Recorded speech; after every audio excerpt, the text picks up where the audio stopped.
All right, we are back at the tool shed. I want to go ahead and bend some metal for around my door framing. Instead of painting all of this, I'm gonna bend a piece of metal that kind of goes around. This I was just kind of playing with to see if I could do the whole profile. It's a little difficult, so what I think I'm gonna do is I'm gonna end it right here and I'll make this a separate piece. It'll come around, meet at this corner, then I can caulk in that corner after we stick this piece on.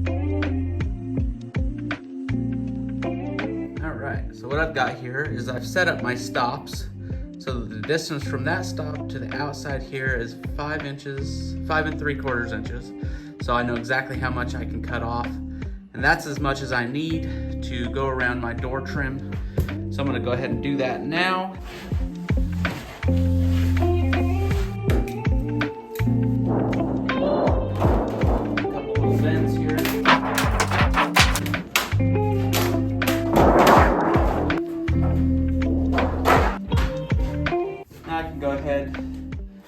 Make my measurements on this smaller piece so I know exactly where to bend. We'll take the piece that we just cut and see how it fits over our trim.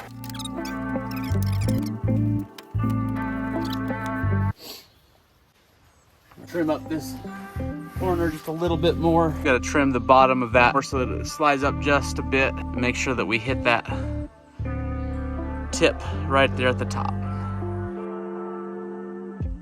Alright, as you can see, I've got these exterior pieces of trim bent up. They're all just kind of pressure fit on there right now. I'm going to take some of these black trim coil nails. I'm going to push in on this piece so that it sits nice and snug up against that corner. I'm going to tack these in, and I'll use some roofing nails along the outside to tack that flange on. And I'll go ahead and put a little bit of Lexel in the corners where water might try to get in. I'll probably go ahead and tape those joints with some zip tape, and then I'll bend some more metal for around the casing.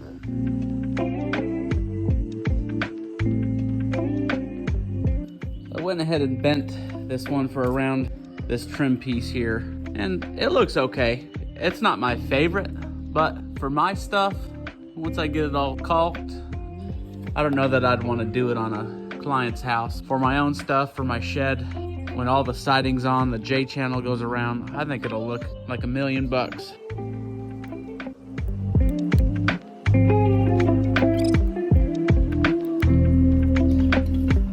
We're getting ready to finish the siding on this thing. So there's about 3 steps to finishing siding when you're doing vinyl siding. First, you want to get all of your flashing done. Second, you want to get all of your trim pieces on, your outside corners, your J channel, your starter strips, all that stuff. And then the joy of running your siding. And with vinyl siding, it's pretty satisfactory and enjoying to do because it's done in one step. You don't have to go back and paint anything. That's why I like using it, especially on projects like a tool shed. So let's go ahead and get the rest of this metal bent for the eaves and start attaching all that, the trim, and get this siding done. The best way to cut this, if you don't have a specific cutter for it, just a utility knife. Just run a straight line, score it. As your blade gets dull, you've got to score a couple times. That's all there is to it. It breaks. Nice, clean edge. Our metal brake, you know the depth of the material you need to cut. You set your stops, and then you can clamp this down, slice along the edge of this, let it up, break it, and then your piece is the exact measurement you need on every piece of, especially if you have to do multiples.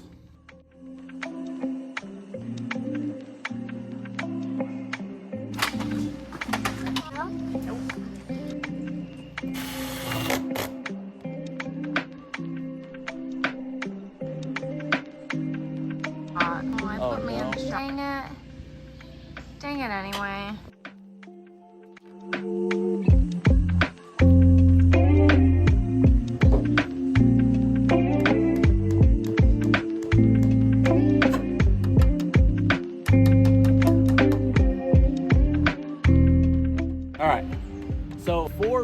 Eaves. Instead of doing soffit, I went ahead and took my trim coil and bent it at the angle of my roof pitch. So I've got this to go along the outside of the fascia, and then it's about a 2x4 width before it starts going up the rake. So I've got a 90-degree bend, and then I didn't really measure this bend. I just bent it a little more than I thought I needed, because when you start pushing it up in there, it actually will flatten back out a little bit and go with the curve that it actually needs. I've never seen anybody do it this way before. I thought I'd give it a try. It's my own project, so why not try new things on your own stuff? Figure out whether you like it before you try it on somebody else's that is paying you.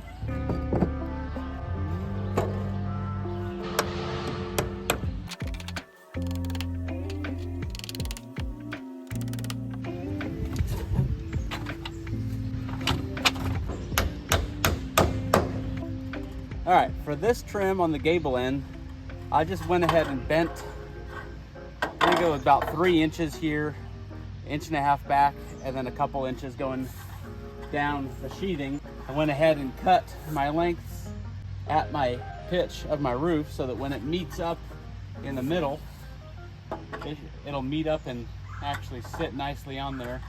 We got this little tab to help finish everything off so that when you're all said and done, you don't see bare wood at the peak.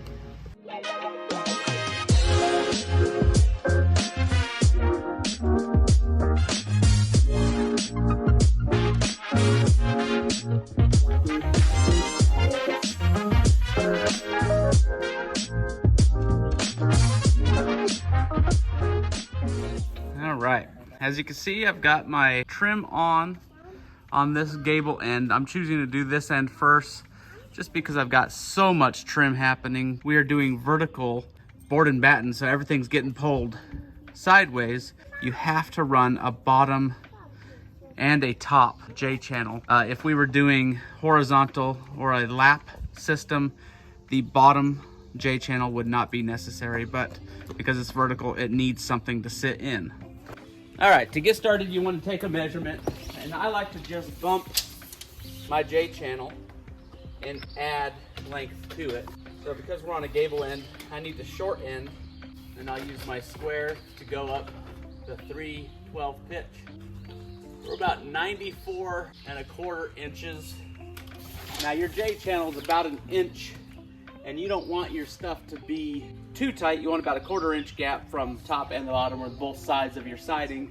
That way it doesn't get hot and expand and start to crinkle and make real weird, ugly, wavy siding.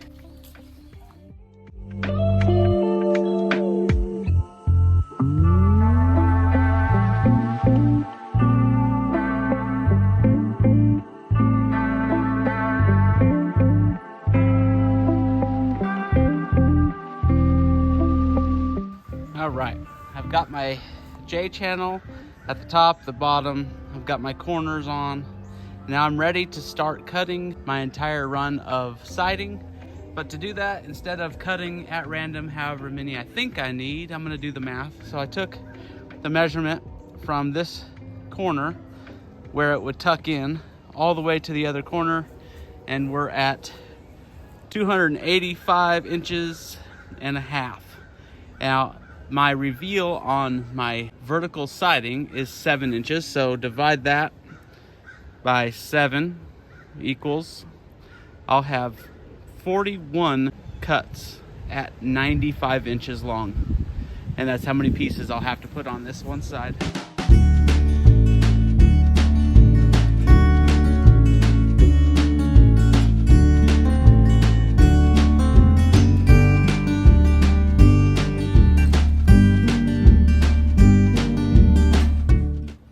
I don't know about you, but when I go to the hardware store and I see some cool stuff, I like take it off the shelf and I'm like, oh, it's only like $5 or $6. I'm gonna get it. So I found this. It's just pencils, and it has a pencil sharpener with it, but it attaches to the end of your drill and sharpens your pencil. So I'm gonna test it out. It locks into place.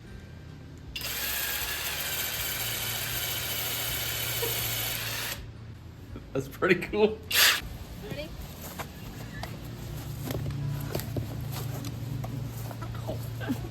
We can't put this on YouTube. It's definitely like abuse. Why'd you just Abuse of an elderly. Whatever. Okay, so basically we're just gonna put siding up. What else? And we're gonna nail it. Here, literally take it off the tripod.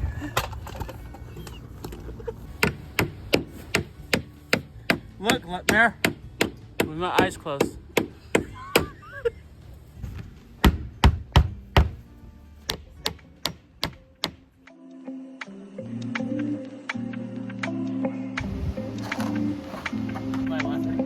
It's held up for a long time too. Yeah. I'm confused.